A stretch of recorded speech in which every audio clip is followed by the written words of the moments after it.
Hi guys, so the coronation is getting much closer. It's only realistically now a week away, and we'll be seeing all the demonstrations and parties, street parties, all that sort of stuff going along. I don't know if there's anything happening my road. Normally there isn't, so I've got to expect that there isn't. I have seen a lot more stuff around though, so I've been taking pictures of what's around. So there's quite a few windows and stuff, shop windows, that sort of thing being done, which is nice.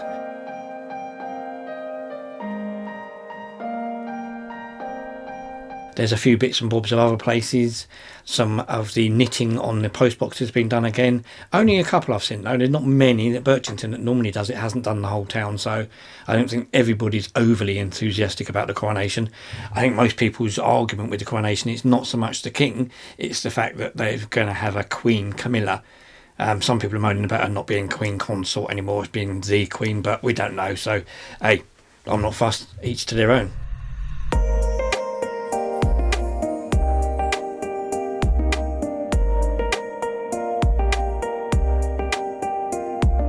As I've said before in the other videos, lots of the shops are doing stuff you can buy for the coronation or you can make yourself. You can, if you want to, make things.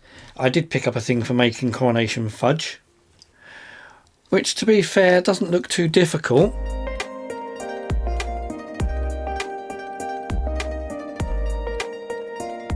I was going to make some cupcakes or something like that for the coronation, or do something maybe with the kids. Unfortunately, that's not going to happen now, because unfortunately we had some sad news with the family cat, Louis. Now I say family cat, obviously he was mine and my ex-wife's cat when I got married, or after I got married. He was born in 2006, and obviously as I left he's become more of the kids' cat. In fact, my oldest son absolutely loves the cat, and the cat absolutely loves my oldest son. But unfortunately, last weekend we had to have him put down. It was a very, very strange situation. It's really weird. I was lucky to be around there on a Sunday. I was playing Roblox with the kids. The cat came in, sat down like normal. Nothing different. He was lying down. We carried on playing Roblox. A little while later, he went to get up and he just collapsed. And I've never seen anything like it before. He just sort of collapsed head first. Literally his whole top of his head, that part of his head, straight onto the ground. He couldn't lift his head to his chin, didn't hit his face or his chin, it literally top of his head, smack on the ground. And he couldn't get up at all, tried to get up a couple of times, rolled over. So I thought, oh, I wonder what's wrong with him. I thought maybe he's eaten something, maybe it's something, I know he's catnip or something like that, or something odd. But it was quite late, so he's sort of like, well, try and make him comfortable, see what it is, maybe it'll just wear off. It didn't, so late night I took him to the emergency vets. And the emergency vet, she didn't know what to say. She said, well, I've never seen anything like it. It's never had that before. Has he had any catnip? I said, it could have done, I don't know. She was like, well, I've never seen anything like that before. So she gave him some steroids and said, look, bring him back in the morning if you still like it. If not, he might overnight, it'll just wear off and he'll be fine. But if not, bring him back and we'll do some tests. So anyway, I took him back. I went home as normal. Following morning, I went round there because apparently he hadn't changed. So when I got round there, my son was lying with the cat. And the cat hadn't moved at all. And he couldn't move any of his legs, his feet, anything. Couldn't even move his ears, his mouth. He couldn't go to the toilet. He couldn't eat or drink. He was just literally lying there like a zombie. He was like completely paralysed from sort of the neck or the face downwards. So I took him back to the vets again.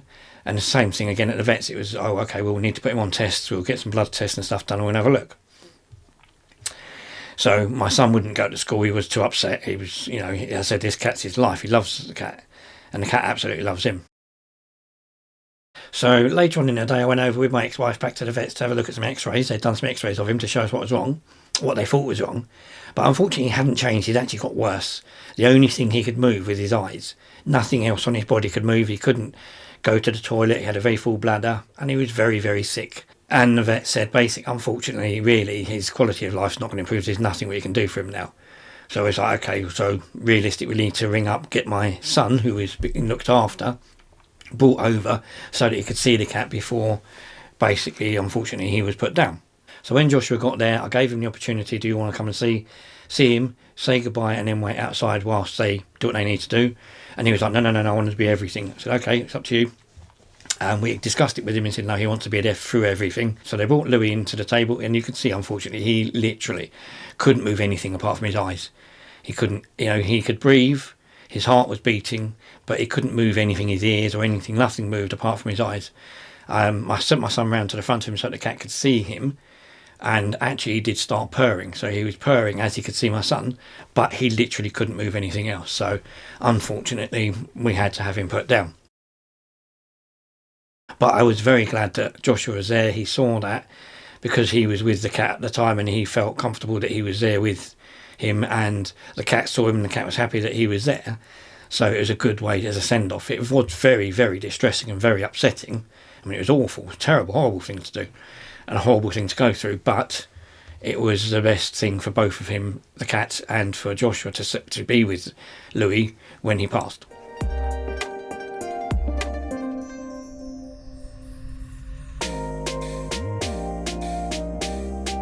After that, over the last week or so, Joshua's idea was to make some cat cookies. Now, cat cookies seem like a good idea, except for the last time I made cookies with them, they sort of just turned out into like a big splodge. It was just like, and it went everywhere, which was awful. So this time I thought, I'll get another cookie mixture and we'll make some cookies. But to do it properly this time, I'll make a lot more effort in preparing, and we'll buy some cutters. So I bought a nice pack from Amazon of cat-shaped cookie cutters. I don't know which ones we'll use, the ones I suppose that look most like the cat, hopefully. They'll be the ones that we use, and they'll be the ones that we'll make some cookies with and see how they come out.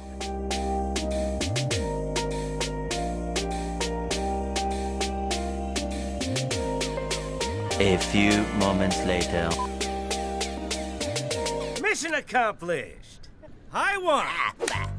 Yes! So that's the sad story of Louis the cat, who was nearly 17 years old and he had a great life, and he'd done very well up until that point. So yeah, other things to go through I'll be coming up on the next videos. Hopefully I will do obviously something for the coronation. I'll be out Coronation Day, I'll watch it, I'll probably go to fireworks. There's a few firework displays on in the evening, which is going to be quite nice. It'll be nice to go to some of them. I've got a few more or a couple of watch videos to do, actually, strangely enough. I did have somebody last week or so, after I did the video on the watch battery for the Fossil, somebody did ask me, do I buy batteries when I need them for the watches, or do I stock them, or do I take them somewhere else to do it? And the simple answer to that is you need, if you're collecting watches and you have a lot of watches, you seriously need to have a lot of batteries, which I do have a lot of batteries. It's cheaper to buy them in bulk. It just means you have to have somewhere to put them, but you never run out. So hopefully when everybody comes to you and says, oh, I've got a watch, needs a battery, you go, that's fine, I've got one in stock. I've got a couple of reviews coming up, and it's basically old reviews out of this box that I was given with a bit of tissue in it, and a couple of watches, an old Saxon thing never heard of before, and a couple, I think, a Next watch, and a couple of ladies' watches, who are probably my mum's. They do need fixing and having bits put back on them, like the straps, but I will review those and stick them up on the channel as well. So thanks guys, I'll see you soon. I said next one will be coronation stuff. If you do like my videos, please hit the like button, it does help me quite a bit. Hit the subscribe button if you want to see more, with the notification of to tell you when I'm uploading. So thanks again guys, bye bye.